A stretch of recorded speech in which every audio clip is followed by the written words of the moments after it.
Welcome to law ज्ञान Bharat channel. आज हम पढ़ेंगे स्पेसिफिक रिलीफ एक्ट के बारे में।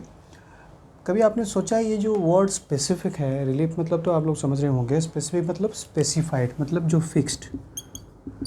अभी ये सिविल मैटर के ऊपर डिपेंड करता है, मतलब जो भी सिविल रिलेटेड डिस्प्यूट होता है वो यहाँ पे डील किए गए हैं। अच्छा, आप लोग कुछ बोलोगे कि ये अगर सिविल डिस्प्यूट है तो सीपीसी में तो डील किया गया होगा, तो फिर ये स्पेसिफिक का पढ़ने का ज़रूरत क्या है क्योंकि जो स्पेसिफिक जो रिलीफ हमको चाहिए वो स्पेसिफिक रिलीफ एक्ट में दिया गया। अभी लॉजिक क्या है?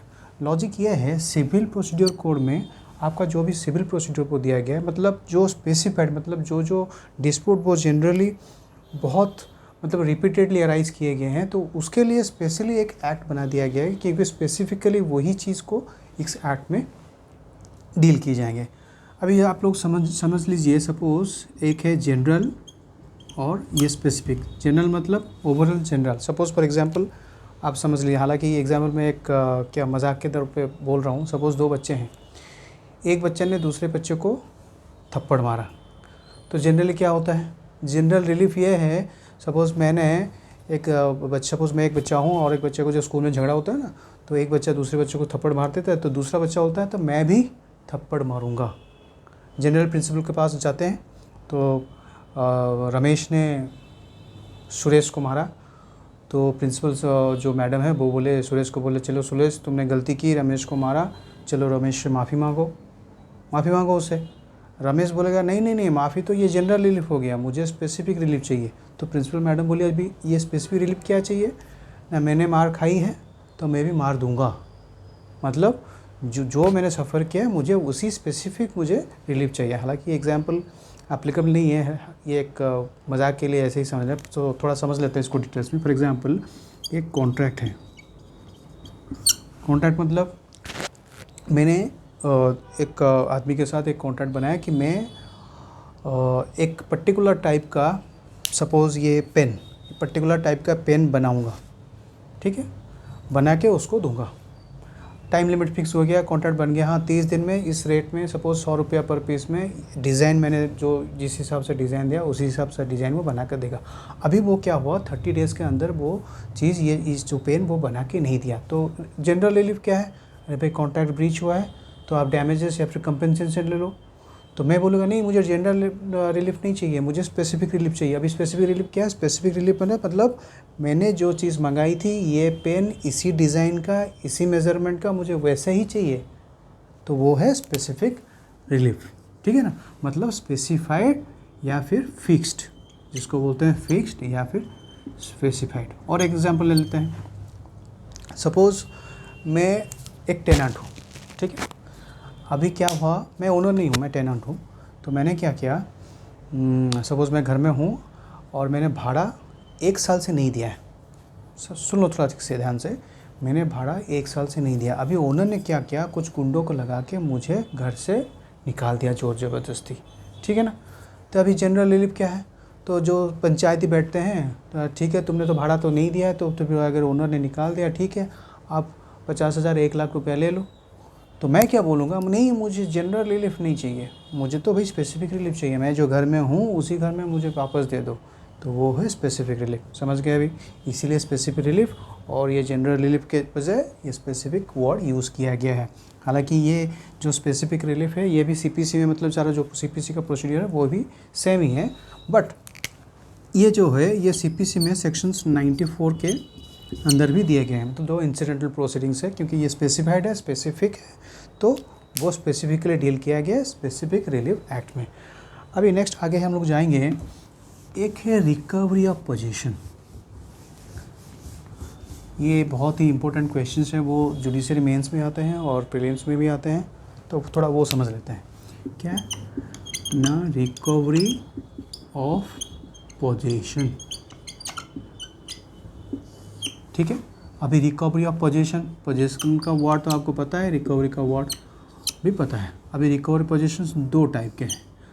क्या चीज़ का रिकवरी होगा पोजीशन किसका? एक इमूवेबल प्रॉपर्टी और एक है मूवेबल प्रॉपर्टी, ठीक है ना। अभी ये इमूवेबल प्रॉपर्टी कहाँ पे दिया गया है, ये दिया गया है sections 5 and section 6 of specific relief act. अब ये मूवेबल प्रॉपर्टी में कहाँ पे दिया गया है, ये सेक्शन 7 और ये सेक्शन 8 में दिया गया है। Clear concept. ये भी रिकवरी ऑफ पोजीशंस आपका स्पेसिफिक रिलीफ में दिया गया। तो आप लोग बोलोगे ये तो सीपीसी में भी है, आप सूट फॉर पोजीशन फाइल करोगे, हाँ सूट फॉर पोजीशन तो फाइल करोगे सीपीसी, बट ये स्पेसिफिक रिलीफ एक्ट को भी आप रेफ़र करोगे, मतलब इस सेक्शंस के अंडर आप फाइल करोगे, प्रोसीजर सेम रहेगा। चलो अब ये डिफरेंस समझ लेते हैं, इमूवेबल प्रॉपर्टी और मूवेबल प्रॉपर्टी। सेक्शन 5 क्या बोलता है, सेक्शन 5 जो बोलता है वो सेम चीज़ सेक्शन 7 में भी बोलता है, सिर्फ डिफरेंस अंतर इतना है, ये मूवेबल प्रॉपर्टी है और ये इमूवेबल प्रॉपर्टी है, ठीक है ना। चलो वर्डिंग क्या है सेक्शन 5 का, सेक्शन 5 ये कहता है कि कोई भी person, any person entitled to possession of specific immovable property में वर्ड यूज़ किया है, recover in the manner provided in CPC, ठीक है ना। अब ये यहाँ पे CPC का रेफरेंस भी दिया है। Any person entitled to possession of, इसको ब्रेक करके अगर याद रखोगे रट्टा मारने का ज़रूरत नहीं है। एनी पर्सन कोई भी व्यक्ति अगर है एंटाइटल टू पोजीशन, जिसका पोजीशन लेने का अधिकार, पोजीशन में होने का उसका अधिकार है, स्पेसिफिक इमूवेबल प्रॉपर्टी, मतलब जो इमूवेबल प्रॉपर्टी आपको पता है, तो इमूवेबल प्रॉपर्टी मतलब सपोज बिल्डिंग है, कोई लैंड है, स्पेसिफाइड है, स्पेसिफाइड मतलब वो पर्टिकुलर, वही फिक्स, तो वो स्पेसिफाइड इमूवेबल प्रॉपर्टी है। अगर वो एंटाइटल टू पोजीशंस है तो वो रिकवर कर सकता है, कैसे, जो भी प्रोसीड्यूर दिया गया है सीपीसी में उसके बेसिस पे वो पोजीशंस ले सकता है। ये सेक्शन 5 बोल दिया, ठीक है। अभी ये चीज़ सेम चीज़ सेक्शन 7 में दिया गया है, खाली इतना डिफरेंस है, यहाँ पे जो इमूवेबल प्रॉपर्टी है इसको रिप्लेस कर देना है मूवेबल प्रॉपर्टी, ठीक है, सेम चीज़ है। तो ये सेक्शन 5 सेक्शन 7 सेम है, बस सेक्शन 7 में और थोड़ा कुछ ज़्यादा है, वो भी बता दे रहा हूँ। पहले सेक्शन 5 का एग्जाम्पल समझ लेते हैं। अगर सपोज़ मैं ओनर हूँ, ठीक है, ज़बरदस्ती कुछ लोग मेरे घर में घुस गए हैं, मुझे निकाल दिए, तो मैं क्या करूँगा भाई, CRPC के अंदर जाके वो हाउस ट्रेसपास का केस भी दूंगा। अगर मैं सिविल रेमेडी चाहूँगा तो सिविल रेमेडी के लिए मैं सेक्शन 5 स्पेसिफिक रिलीफ एक्ट में उसको केस फाइल करूँगा, मुझे वो प्रॉपर्टी, मुझे पोजीशन चाहिए, ठीक है। अभी सेक्शन 7 में आते हैं, मूवेबल प्रॉपर्टी कैसे है। अच्छा, इमूवेबल प्रॉपर्टी लैंड बिल्डिंग है, मूवेबल प्रॉपर्टी जो लैंड बिल्डिंग जो मूवेबल प्रॉपर्टी नहीं है वो जो इमूवेबल प्रॉपर्टी नहीं है वो मूवेबल प्रॉपर्टी है। अभी ये क्या कहता है, any person entitled position of specific movable property, section 7 में बोलता है मूवेबल प्रॉपर्टी में recover possessions in the manner provided in the CPC। Clear. अभी एक्सप्लेनेशन सेक्शन 7 में ये बोलता है कि ए ट्रस्टी, ये बोलता है a trustee entitled to possessions of specific movable property में रिकवर पोजीशंस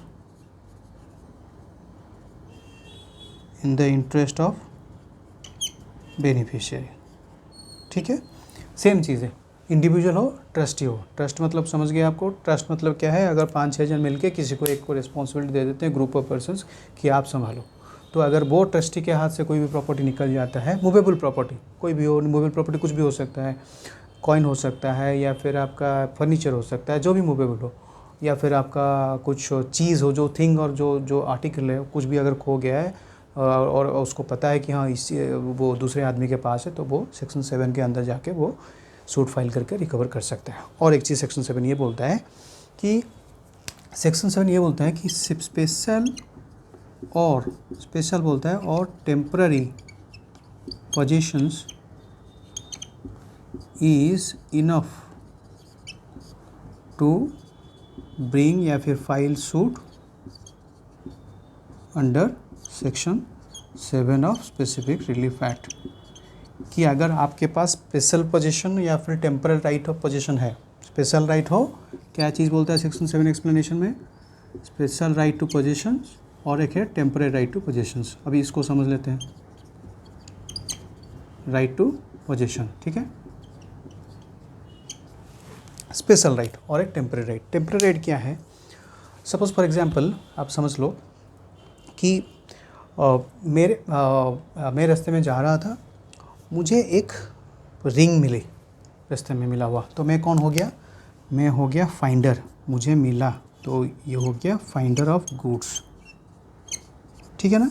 ये कहाँ पे दिया गया है? Section 71 of contract act. मुझे रिंग मिला, अभी रिंग जो मेरे पास था वो किसी दूसरे ने मुझसे ले लिया धोखाधड़ी करके, तो मैं क्या कर सकता हूँ? वो जो मेरे पास जो पोजीशन, वो रिंग का जो पोजीशन था वो है टेम्पररी राइट टू पोजीशंस। ठीक है ना? ये है टेम्पररी राइट। अभी आप लोग बोलोगे स्पेशल राइट क्या है? स्पेशल राइट का भी एग्जांपल दे देते हैं। स्पेशल राइट ये है, ये आप एक चीज़ याद रख लेना कि जो स्पेसिफिक रिलीफ एक्ट वो मोस्टली रिलेटेड टू कॉन्ट्रैक्ट, अगर कॉन्ट्रैक्ट एक्ट से ज़्यादातर रिलेटेड है, क्योंकि वो ज़्यादातर जो भी स्पेसिफिक रिलीफ है वो कॉन्ट्रैक्ट से ही रिलेटेड होते हैं। अभी आते हैं स्पेशल राइट क्या बोलता है। स्पेशल राइट ये बोलता है कॉन्ट्रैक्ट में, और एक चीज़ है राइट टू रिटेन गुड्स। अभी रिटेन गुड्स क्या है ये मैं इरेज कर दे रहा हूँ। देखिए, जो सेलर और बायर होते हैं ना, जो गुड्स जो सेल करता है उसको बोलते हैं आपका सेलर, और जो बाय करता है उसको बोलते हैं बायर। अभी बायर ने अगर सपोज़ जो गुड्स है, गुड्स मतलब जो चीज़ बेचा है सेलर ने किसको? बायर ने। अभी क्या हुआ, बायर ने गुड्स का डिलीवरी नहीं लिया, कॉन्ट्रैक्ट हो गया, मतलब रसीद बन गया, इनवॉइस बन गया कि हाँ इतना अमाउंट का सेल हुआ है। अभी बायर ने क्या किया? गुड्स का डिलीवरी भी नहीं लिया और पेमेंट भी नहीं किया है, पेमेंट भी नहीं किया है। अभी सेलर का क्या राइट है? सेलर का ये राइट है कि right to retain goods until price is paid. ठीक है ना? अरे भाई मैं सेलर हूँ, अगर मुझे नहीं पैसा मिलेगा तो मैं गुड्स को तो रखूँगा ही, पहले पैसा दो फिर चीज़ लेके जाओ। अगर आप पैसा नहीं दोगे तो फिर चीज़ कैसे लेके जाओगे? तो फिर ये है राइट टू रिटेन गुड्स। ये जो राइट टू रिटेन गुड्स है ये है स्पेशल राइट। ठीक है ना? जनरली क्या होता है? जनरली अगर बायर आपका जो गुड्स का अगर सेल हो जाता है तो बायर इमीडिएटली ले जाता है, पैसा बाद में देंगे। अगर गुड्स नहीं लिया बायर ने तो उसका ये स्पेशल राइट है कि वो गुड्स को अपने पास रखे जब तक उसको पेमेंट नहीं मिल जाता है। ठीक है ना? तो ये जो स्पेशल राइट है, आपको सपोज सेलर के पास ये गुड्स है, ठीक है ना? अभी समझ लेते हैं, सेक्शन 7 के साथ लिंक करके पढ़ता है। अभी मैं सेलर हूँ, मेरा चीज़ है, मैंने उसको बायर को अपना गुड्स बिक्री कर दिया, मैंने इन्वॉइस इशू कर दिया, बट वो बायर ने पेमेंट नहीं किया या फिर गुड्स का भी डिलीवरी नहीं लिया हुआ है, तो मैं क्या कर दूंगा? मैं गुड्स को अपने पास रख दूंगा कि भाई नहीं, पेमेंट पहले दो फिर चीज़ लेके जाओ। तो ये है राइट टू रिटेन गुड्स को रिटेन करने का, रखने का ये है अधिकार। ठीक है ना?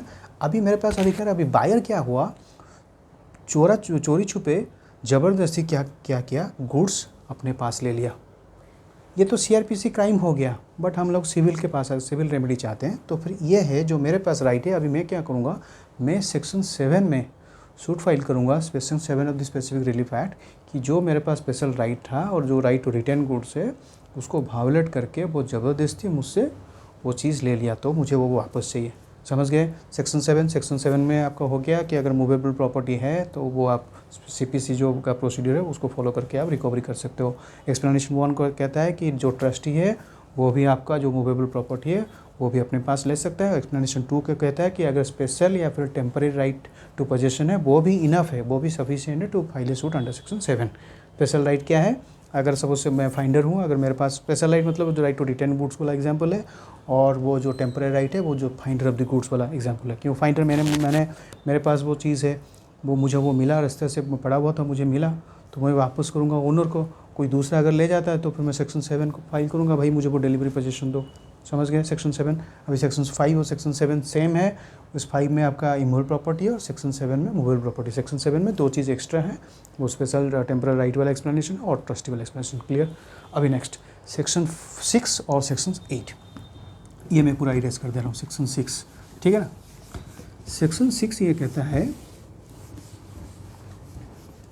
हाँ, सेक्शन 5 में आप जो केस फाइल करोगे ना वो on the basis of title होगा, मतलब ओनर वो फाइल करेगा कि मेरा टाइटल है, मुझे आप पोजीशन वापस करो। और वो आप लिमिटेशन एक्ट का सेक्शंस और वो रेफरेंस है, अगर वो ओनर है उसके पास पोजीशन नहीं है, कोई जोर ज़बरदस्ती उसका पोजीशन ले लिया है, तो फिर लिमिटेशन पीरियड है 12 years from the date of the dispossessions, या फिर possession becoming adverse to the plaintiff. ठीक है, वो हम लिमिटेशन एक्ट में समझेंगे। अभी चलो सेक्शन 6 का बारे में बात करते हैं। Section 6 of specific relief act ये बोलता है कि एनी पर्सन, कोई भी व्यक्ति अगर who has been dispossessed of immovable property, देखिए आप बेयर एक्ट रट्टा मत मारो, इसको ब्रेक करके पढ़ो, ब्रेक करके याद रखो। सिंपल चीज़, आप आंख बंद करके उसको इमेजिन करो सिचुएशंस, बस उसको सिंपल इंग्लिश लैंग्वेज में लिख दो। रट्टा मत मारो, क्योंकि रट्टा अगर मारोगे, अभी रिसेंट ट्रेंड्स ये है कि आपका प्रॉब्लमेटिक क्वेश्चन आता है, तो जिसमें आप रट्टा मारोगे तो फिर आप एप्लीकेशन को पुट नहीं कर पाओगे वो प्रॉब्लमेटिक क्वेश्चंस में, और आप गलत कर दोगे। तो इसलिए ब्रेक करके पढ़ो। कैसे? Any person who has been disposed of immovable property. ठीक है, कैसे? कोई भी व्यक्ति क्या हो गया, वो डिस्पोजेस्ड हो गया, किससे? इमूवेबल प्रॉपर्टी से, विदाउट हिज कंसेंट और without due course of law. ठीक है ना? कैसे हो गया डिस्पोज?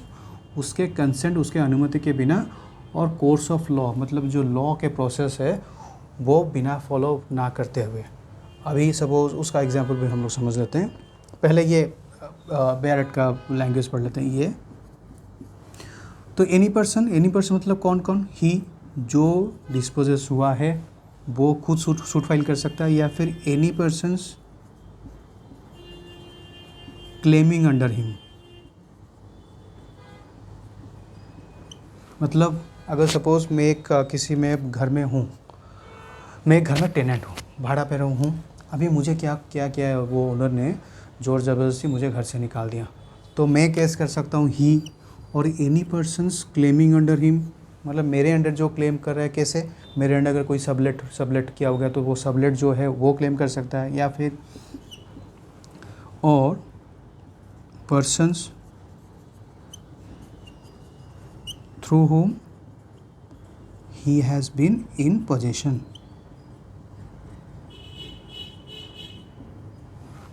मैं फाइल ए सूट, ये तीनों फाइल करेंगे suit to recover possessions. Clear? अभी ये तीनों कौन कौन है, ये कैसे एग्जाम्पल के द्वारा समझ लेते हैं। एग्जाम्पल ये है कि ही, पहला है ही मतलब जिसने डिस्पोजेस्ड हुआ है। सपोज एग्जाम्पल ले लेते हैं। इसमें एक केस है, मैं कौन हूँ इसमें? टेनेंट, जो खुद टेनेंट अगर डिस्पोजेस्ड हुआ है, ठीक है, वो टेनेंट कर सकता है। Any persons claiming under him, tenant के अंडर में जो क्लेम करें, सपोज उसका रिप्रेजेंटेटिव है या फिर उसका लीगल हेयर है, वो क्लेम कर सकता है। ठीक है ना? अभी ये पर्सन थ्रू हुम ही हैज़ बीन पोजीशन का मतलब क्या है, इसका और एक एग्जांपल लेते हैं। सपोज ए है टेनेंट, ठीक है ना, और बी है सब टेनेंट, और एक ओनर है। ठीक है ना? तो ये भी भाई साहब जो बी सब टेनेंट है ये पोजीशन में है, किसके द्वारा? ना ए ने बी को रखा। ठीक है ना? तो any person through whom he has been position. तो इस केस में अगर ओनर ने बी को ज़बरदस्ती घर से निकाल लिया है तो बी भी कर सकता है ही, और बी का जो रिप्रेजेंटेटिव या फिर लीगल हेयर है वो भी कर सकता है, या फिर person through whom he has been position, any person मतलब ए भी कर सकता है, टेनेंट, वो भी फाइल कर सकता है। समझ गए कॉन्सेप्ट? क्लियर? और एक बार बता दो, रिवाइज कर देना जल्दी से। ही और any persons claiming under him, इस केस में अगर सब टेनेंट में, सब टेनेंट मतलब ओनर ने कि ए को भाड़े में दिया है, ए ने मुझे दिया है, तो मैं हूँ सब टेनेंट, तो मैं केस कर सकता हूँ, मैं हूँ सब टेनेंट। और या फिर any persons claiming under him, मेरे अंडर जो क्लेम करें, मतलब मेरे लीगल रिप्रेजेंटेटिव हुए, मेरे एजेंट हैं, वो भी फाइल कर सकते हैं। और person through whom he has been positions, मैं किसके द्वारा पोजीशन में हूँ?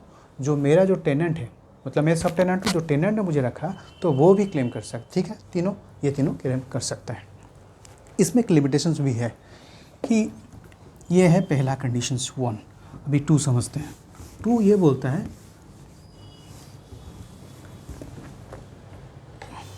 बोलता है कि no suit for recovery of possessions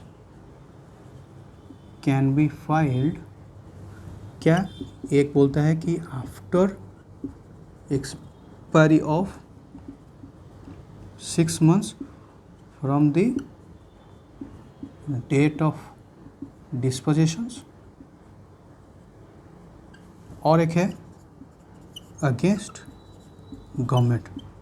ठीक है, पहले कंडीशन में ये बता देगा कि कौन कौन कर सकता है, कि कब कर सकता है। 1 अभी ये बोलता है कि सूट, जो भी आप सेक्शन 6 में सूट फाइल करोगे, जब आपने डिस्पोजेस हुए, मतलब जब आपको डिस्पोजेस किया गया है उसके 6 महीने के अंदर आप ये सूट फाइल करो। अगर 6 महीने क्रॉस कर जाता है तो आप सूट फाइल नहीं कर सकते। एग्जाम्पल 1/1/2024 में मैं जो टेनेंट हूँ, मुझे घर से निकाल दिया गया है, तो मैं सूट फाइल करूँगा 6 मंथ्स, पीरियड लिमिट क्या है 6 मंथ, 6 महीना, मतलब 1/7/2024 के अंदर सूट फाइल करूँगा। अगर उससे इसके बाद में सूट फाइल करता हूँ वो सूट डिसमिस हो जाएगा, क्योंकि ये जो टाइम पीरियड है एक्सपायरी ऑफ 6 मंथ्स वो ब्रेक हो जाएगा। ठीक है, ये एक है। अभी ये बोलता है अगेंस्ट गवर्नमेंट। अगेंस्ट गवर्नमेंट क्या है, सपोज़ अगेंस्ट गवर्नमेंट मतलब फॉर एग्जांपल एक म्यूनिसिपैलिटी है, ठीक है ना, म्यूनिसिपैलिटी, मैंने मार्केट में दुकान लगाया है, तो मैंने क्या किया, जो दुकान में जो डिस्प्ले होते हैं ना, शो पीस जो होते हैं, वो मैंने क्या है, जो दुकान के बाहर जो फुटपाथ होते हैं, फुटपाथ पे ऊपर मैंने चढ़ा दिया। मतलब जो डिस्प्ले है, एडवर्टाइजमेंट है, वो जो बैनर वैनर लगाया है, वो मैंने दुकान के अंदर भी मैंने अपने गुड्स रखा है, और दुकान के थोड़े बाहर फुटपाथ के ऊपर भी अपना गुड्स डिस्प्ले किया। तो म्यूनिसिपैलिटी ने बिना बताए वो क्या हुआ, वो सब तोड़ फोड़ कर दिया। तो मैं क्या करूँगा, मैं जाके फाइल करूँगा कि भाई सेक्शन 6 के अंदर भाई जो मेरा जो कंस्ट्रक्शन था, मैंने जो बनाया था वो तोड़ा गया है, तो मुझे वो पोजीशन में चाहिए।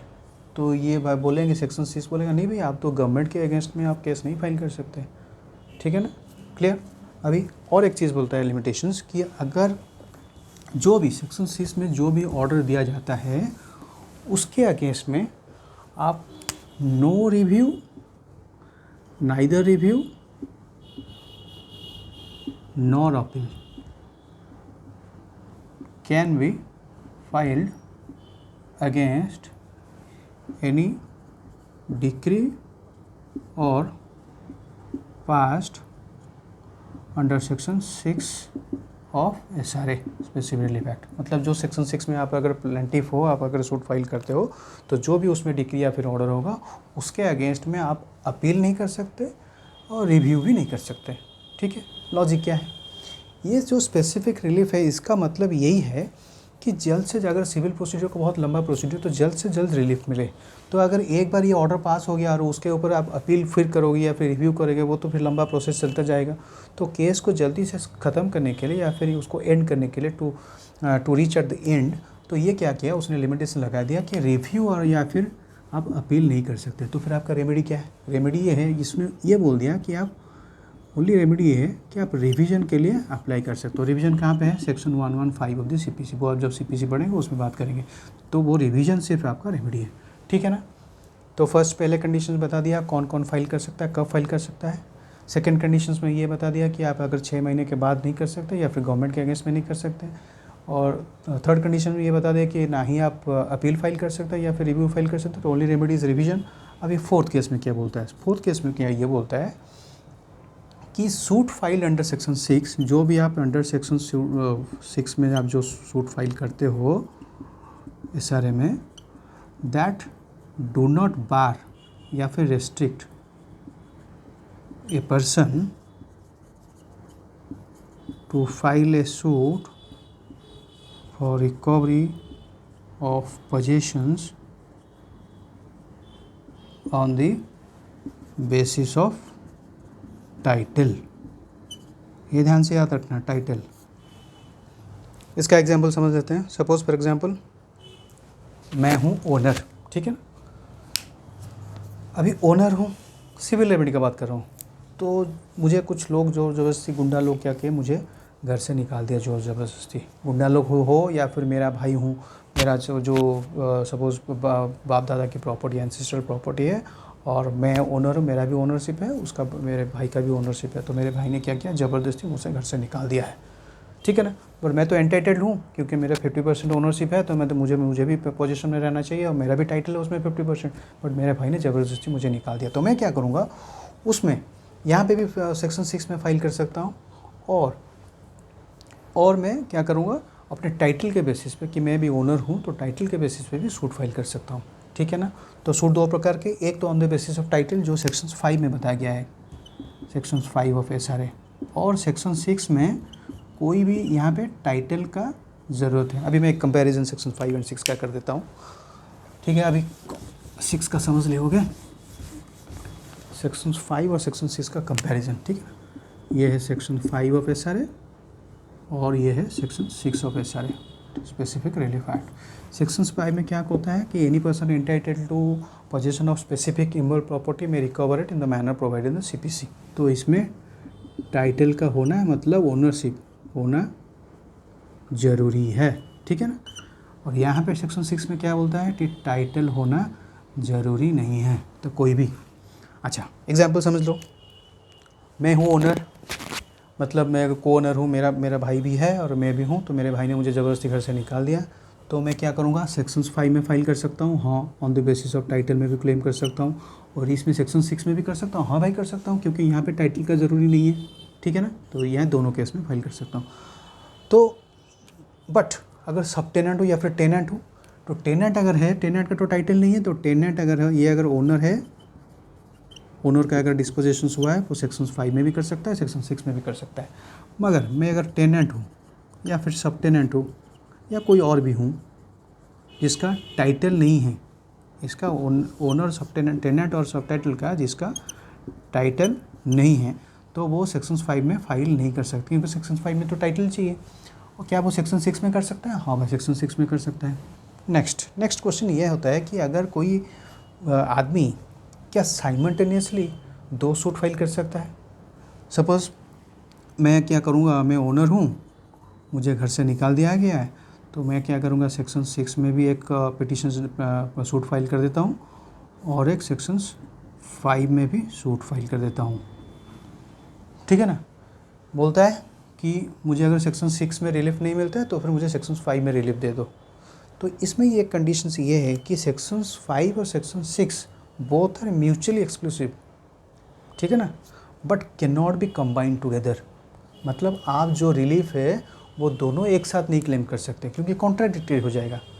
मतलब अगर मैं सेक्शन 6 में फाइल करता हूँ, अगर सेक्शन 6 में आपका सूट डिसमिस हो जाता है तो फिर आप सेक्शन 5 में फाइल कर सकते हो, क्योंकि सेक्शन 6 इटसेल्फ बोलता है, सेक्शन 4 सब सेक्शन 4 में ये बोलता है कि this suit file under section 6 of specific relief act does not bar any person to file a suit on the basis of title, ठीक है ना। अगर टाइटल है आप उसको बार नहीं कर सकते। उसका मतलब ये नहीं कि साइमल्टेनियसली आप केस फाइल करोगे। अगर सेक्शन 6 में आपका सूट रिजेक्ट होता है तो फिर आप सेक्शन 5 में भी कर सकते हो, ठीक है ना। अगर आपके पास प्रोवाइडेड सेक्शन 5 का यही चीज़ है कि आपके पास टाइटल हो, अगर टाइटल नहीं है तो फिर आप क्लेम नहीं कर सकते।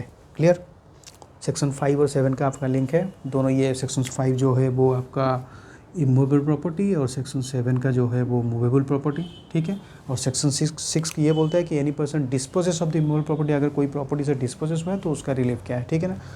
तो 5 का 7 के साथ लिंक है। अभी सेक्शन 6 का किसके साथ लिंक है? सेक्शन 6 का लिंक है सेक्शन 8 के साथ, क्योंकि सेक्शन 6 इमूवेबल प्रॉपर्टी और सेक्शन 8 मूवेबल प्रॉपर्टी, ठीक है ना। चलो सेक्शन 8 के बारे में बात करते हैं। सेक्शन 8 ये कहता है कि liability of a person, section 8 of specific relief act ये बोलता है liability of a person not being owner, जो ओनर नहीं है। यहाँ पे इंपॉर्टेंट बात यह है कि जो पोजीशन में है वो ओनर नहीं है। सेक्शन 8 क्या बात बोलता है? वो मूवेबल प्रॉपर्टी, पहला कंडीशन ये है कि वो मूवेबल प्रॉपर्टी डील करता है, ठीक है ना। Liability person not being owner, जो ओनर नहीं है बट कुछ चीज़ का कंट्रोल में है। Person not being owner to deliver positions, deliver immediate positions to the person entitled to positions. अभी एंटाइटल्ड पोजीशन कौन है? ओनर है, ठीक है ना। अच्छा, इसमें कंडीशंस क्या है? एप्लीकेबिलिटी करने के लिए सेक्शन 8 का क्या कंडीशंस है? पहला कंडीशंस ये है कि जो डिफेंडेंट है, डिफेंडेंट नॉट बीइंग ओनर, जो ओनर नहीं है वो मस्ट बी इन पोजेशंस या फिर कंट्रोल ऑफ थिंग या फिर आर्टिकल क्लेम्ड। ठीक है, यह है पहला डिफेंडेंट। और दूसरा क्या है, प्लेंटिफ, जो सूट फाइल किया है। Plaintiff must be entitled to possessions. Clear? चलो इसका एग्जांपल देते हैं। पहला कंडीशन क्या है, मूवेबल प्रॉपर्टी है। Suppose applicable defendant not being must be in possession, control होना चाहिए। मतलब आगे अगर सूट फाइल का सपोज मेरा जो चीज़ है मैं एंटाइटल्ड टू पोजेशन हूँ क्योंकि मेरे पास ओनरशिप है, मैंने ख़रीदा था, बट मैंने किसी दूसरे को दिया था। सपोज़ मैंने अपने जो सर्वेंट है, सपोज़ मैं बाहर कहीं जा रहा हूँ तो मैंने क्या किया, मैं अपना जो कॉस्टली जो रैडो का वॉच था, रैडो का वॉच मैंने अपने सर्वेंट को दिया, भाई उसको अपने पास रखना, ठीक से रखना, मैं बाहर जा रहा हूँ, जब आऊँगा फिर पहनूँगा। तो जो रैडो का वॉच है वो कंट्रोल ऑफ द डिफेंडेंट है। अभी मैं वापस जब आया तो वो बोलता है कि नहीं भाई वो चीज़ तो मेरे पास नहीं है, मैं तो किसी और को दे दिया। ठीक है ना, तो वो चीज़ है, वो डिफेंडेंट, मैं प्लेंटिफ हूँ कि मुझे वो चीज़ चाहिए और मैंने क्या किया, वो डिफेंडेंट के अगेंस्ट में केस किया, वो रैडो वॉच मुझे चाहिए, तो वो जो रैडो वॉच वो उसके कंट्रोल या फिर पोजीशन में होना चाहिए। और प्लेंटिफ मतलब मैं हूँ, मुझे एंटाइटल्ड टू पोजीशन क्योंकि मैं ओनर हूँ। ठीक है ना। अभी एप्लीकेबिलिटी के लिए और दूसरे कंडीशंस की ज़रूरत है। कंडीशंस क्या है, कंडीशंस ये है, ये ध्यान से सुनना, कंडीशंस क्या क्या है। कंडीशंस ये है कि डिफेंडेंट मस्ट बी एजेंट और ट्रस्टी ऑफ प्लेंटिफ। ठीक है, ये है। और एक चीज़ है, compensation in money would not afford plaintiff adequate relief. ठीक है। तीसरा conditions, it would be extremely difficult to ascertain damage by its loss. ठीक है, इट्स लॉस मतलब जो मूवेबल प्रॉपर्टी। और 4 है, जो भी थिंग क्लेम्ड है या फिर जो आर्टिकल जो भी क्लेम किया गया मूवेबल प्रॉपर्टी मस्ट बी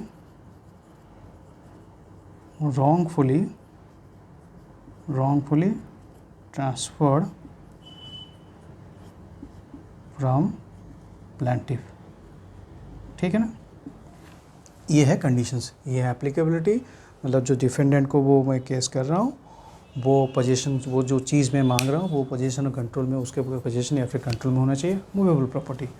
और प्लेंटिफ जो है वो जो मैं फाइल कर रहा हूँ वो एंटाइटल्ड पोजीशन, वो ओनर होना चाहिए। तो इसका मतलब ये निकलता है कि sections 8 relief can not be claimed. ये जो रिलीफ है can not be claimed against owner. Owner के अगेंस्ट ये रिलीफ क्लेम नहीं कर सकता, क्योंकि लॉजिक ये है, क्योंकि defendant plaintiff must be the entitled position. जो केस फाइल करेगा तो वो तो भाई ओनर होना चाहिए। अगर वो ओनर नहीं है तो फिर वो सेक्शन 8 की एप्लीकेबिलिटी नहीं है, इसीलिए बोलता है ये can not be claimed against the owner. ठीक है। अभी कंडीशंस क्या होता है, defendant must be the agent और ट्रस्ट ऑफ द प्लेंटिफ। तो जो डिफेंडेंट है, मतलब जिसके पास वो मेरा चीज़ है, मैंने जिसको दिया था, वो मेरा एजेंट होना चाहिए या फिर मेरा ट्रस्टी होना चाहिए। जो रैडो का वॉच का एग्जांपल था, सपोज मैंने अपनी घड़ी, जो रैडो की घड़ी है, वो मैंने अपने जो घर का जो केयर टेकर है मैंने उसको दिया था कि मैं लंदन जा रहा हूँ और वापस आऊँगा तो फिर ये रैडो मुझे दे देना। ठीक है ना, बट वो नहीं दे रहा है, बोला नहीं मेरे पास नहीं है, तो मैं वो सिविल रेमेडी जाऊँगा तो फिर वो ये कंडीशन का डिफेंडेंट मस्ट बी एजेंट और ट्रस्टी, मेरा एजेंट या फिर ट्रस्टी होना चाहिए। तो आप लोग बोलेंगे सपोज कोई दूसरा ले लिया तो क्या करेंगे, भाई दूसरा ले लिया मतलब जो मेरे एजेंट और ट्रस्टी नहीं है वो सीपीसी के थ्रू में जाएंगे, वो सेक्शन 7 में डील किया गया है, क्योंकि वो section 7 any person entitled to possession of specific movable property may recover in the manner of CPC. ठीक है ना, तो डिफेंडेंट एजेंट केस में वो सेक्शन 8 है, अगर डिफेंडेंट एजेंट नहीं है तो वो सेक्शन 7 में डील किया गया। ठीक है, क्लियर। अभी बोलता है compensation in money would not afford plaintiff adequate relief. मतलब अभी स्पेसिफिक रिलीफ क्या है? स्पेसिफिक रिलीफ मतलब स्पेसिफाइड रिलीफ चाहिए। कंपेंसेशन बोलेगा, अगर सपोज़ वो मेरा जो मैंने सर्वेंट को दिया था घड़ी रैडो, तो केस में कोर्ट बोलेंगे कि आप जनरल रिलीफ ले लो, आप पैसा ले लो, जो रैडो का जो वॉच आपका था वो आप उसका बदले में आप पैसा ले लो। मैं बोलूँगा नहीं नहीं, मुझे जनरल रिलीफ नहीं, मुझे स्पेसिफिक रिलीफ चाहिए, मुझे वही ये चाहिए, घड़ी चाहिए। भाई बोले, कोर्ट बोलेगा क्यों ना, compensation in money would not afford adequate relief. Compensation क्यों ना, वो जो रैडो की घड़ी है वो मुझे मेरी गर्लफ्रेंड ने दी थी, तो उसमें मेरा इमोशंस तो अटैचमेंट है, या फिर मेरे दादाजी ने दिया था, बहुत ही मुझे प्यार से दिए थे, मुझे वही घड़ी चाहिए। उसका कोई भी आप कंपेंसेशन या फिर कोई भी आप वैल्यू नहीं लगा सकते। तो मुझे वो स्पेसिफिक रिलीफ चाहिए, मतलब स्पेसिफिक वही घड़ी चाहिए, ठीक है ना। तो ये कंडीशन वही है, compensation money would not afford plaintiff adequate relief. Clear. अभी third, it would be extremely difficult to ascertain the damage by its loss. Suppose जो डिफेंडेंट है, जो सर्वेंट बोलेगा कि मेरे पास रैडो घड़ी नहीं है, रैडो का एग्जांपल छोड़ दीजिए, सपोज़ एक पेंटिंग है, जो पेंटिंग अपने महात्मा गांधी जी की है, वो मेरे दादाजी क्या हुआ, वो जब महात्मा गांधी जी के पास खुद गए थे, खुद महात्मा गांधी जी के सामने बैठ के वो पेंटिंग बनाए थे। अभी वो पेंटिंग मैंने क्या किया था, वो अपने नौकर को या सर्वेंट को दे दिया था, और मैं बाहर चला गया, आउट ऑफ कंट्री चला गया, वापस आया तो वो सर्वेंट बोलता है कि नहीं, मैं पेंटिंग नहीं दूंगा। और कोर्ट बोलेंगे आप पेंटिंग को छोड़ो, आप उसको पेंटिंग के बदले कुछ पैसे ले लो। तो मैं बोला नहीं नहीं नहीं, जो पेंटिंग का वो वैल्यू, आप वैल्यू नहीं लगा सकते। मेरे दादाजी के खुद वो महात्मा गांधी के सामने गए, उनको खुद वो पोर्ट्रेट बनाया था, तो उसका तो आप वैल्यू नहीं लगा सकते, ठीक है ना। तो मैं उस केस में extremely difficult to ascertain the damage, वो जो अगर वो पेंटिंग खो जाएगा तो एक्सट्रीमली डिफिकल्ट, उसमें उसका कोई वैल्यू ही नहीं लगा सकता। 1 करोड़ 10 करोड़ 100 करोड़ कोई नहीं लगा सकता, एक्सट्रीमली डिफिकल्ट है। इसीलिए इस कंडीशन में मुझे स्पेसिफिक रिलीज चाहिए, मुझे वही पेंटिंग ही चाहिए। अब डिफेंडेंट का बोलो वो पेंटिंग मुझे दे दे, ठीक है, क्लियर। और थिंग और article must be wrongfully transfer from the plaintiff. Plaintiff मतलब मैं हूँ, प्लेंटिफ मैंने केस किया है, तो मुझसे रॉन्गफुली ट्रांसफ़र किया गया। Suppose for example wrongfully transfer कैसे, वो जो पेंटिंग है वो मेरा नौकर क्या बोला कि जी सर, वो मेरे कुछ फ्रेंड्स आए हैं, वो जो पेंटिंग के बारे में देखना चाहते थे, और मुझे थोड़ा दे दीजिए, मैं आपको वो फ्रेंड्स को दिखा के आपको दे दूँगा। तो मुझसे रॉन्गफुली ले लिया, बोला कि फ्रेंड्स को दिखाने के लिए ले रहा हूँ, वापस नहीं दिया। तो ये जो थिंग आर्टिकल उसके पास है वो must be wrongfully transfer from the plaintiff. Clear example. अभी ये जो सेक्शंस 8 में आप केस फाइल करोगे तो उसमें एक्सप्लेनेशंस में ये बताया गया है कि कोर्ट प्रिज्यूम करेगा, क्या करेगा, कोर्ट प्रिज्यूम करेगा, मतलब कोर्ट मान लेगा कि compensation in money would not afford the plaintiff adequate relief and it would be extremely difficult to ascertain the damage by its loss, ठीक है ना। कोर्ट को ये प्रूव करने का ज़रूरत नहीं है। आप सेक्शन 8 में आप अगर फाइल करते हो तो इसमें कोर्ट ये प्रिज्यूम मान लेगा कोर्ट की कि कंपेंसेशन, क्योंकि ये स्पेसिफिक रिलीफ है, तो अगर स्पेसिफिक रिलीफ है तो स्पेसिफाइड है रिलीफ, है ना, तो जनरल रिलीफ तो नहीं देगा। इसलिए कोर्ट मान लेगा कि कंपेंसेशन नहीं चाहिए, भाई वापस ही करो रैडो की वॉच, या फिर वापस करो, कंपेंसेशन नहीं चाहिए। कोर्ट प्रिज्यूम करेगा कि compensation would not afford the plaintiff, मतलब जो भी कंपेंसेशन मनी, सपोज वो दूसरे पार्टी बोलता है कि नहीं मैं पैसा दे दूंगा, आप उसके बदले में आप वो चीज़ मत मांगो, तो वो नहीं, कोर्ट बोलेगा नहीं भाई, कंपेंसेशन उसका तो आप वैल्यू नहीं कर सकते। और ये भी मान लेगा कोर्ट कि it would be extremely difficult to ascertain the damage by its loss, मतलब उसका वैल्यू भी आप कैलकुलेट नहीं कर सकते हो, वो बहुत ही हाई वैल्यू है, ठीक है ना। सब बहुत सारी इमोशनल्स अटैचमेंट, सपोज मेरे जो पेंटिंग का एग्जांपल दिया था उसमें मेरे दादाजी ने जो पेंटिंग बनाई थी, वो महात्मा गांधी जी का पेंटिंग, उसको सामने बिठा के बनाया था, तो उसका तो कोई वैल्यू नहीं है, उसका कीमत आप नहीं लगा सकते। तो वो उसमें कोर्ट भी आपका साथ देता है, कोर्ट भी प्रिज्यूम मान लेगा कि आपका ये दो चीज़ आप मान लेगा। तो कोर्ट क्या करेगा, कोर्ट वो डिफेंडेंट को बोलेगा नहीं वो चीज़ आप वापस करो, यही रेमेडी है। समझ गए अभी सेक्शन 5, सेक्शन 6, सेक्शन 7 और सेक्शन 7। अगर आपका कोई इसमें भी डाउट है तो आप कमेंट सेक्शन में बताइए। और हमारे जो फ्री क्लासेस है, आपका लिंक डिस्क्रिप्शन में दिया गया, आप फ्री क्लासेस ज्वाइन कीजिए, उसमें हम डिटेल्स में बताएंगे आपको कि कैसे आपको प्रिपरेशन करना है, जुडिशियल प्रीलिम्स हो या फिर जुडिशियल मेंस हो, आपको एप्लीकेशन बेस्ड का क्वेश्चंस का कैसे आंसर देना है। और दूसरे सारे वीडियोस हम लोग एविडेंस का भी वीडियोस डाले हैं, आप उसमें भी देख लीजिए। और टीपी एक्ट का भी, ट्रांसफर प्रॉपर्टी एक्ट का भी वीडियोस हमने डाले हैं, तो उसमें भी आप देख लीजिए। कोई भी डाउट है आप हमें मेल कीजिए या फिर हमारे कमेंट सेक्शन बताइए, हम उसका डाउट क्लियर करेंगे। और अगर वीडियोस अच्छा लगे तो फिर लाइक कीजिए, शेयर कीजिए और सब्सक्राइब करना तो मत भूलिए, क्योंकि अगर सब्सक्राइब करेंगे जो भी दूसरे वीडियोस हम लोग डालेंगे आपको नोटिफिकेशंस जाएगा। Thank you.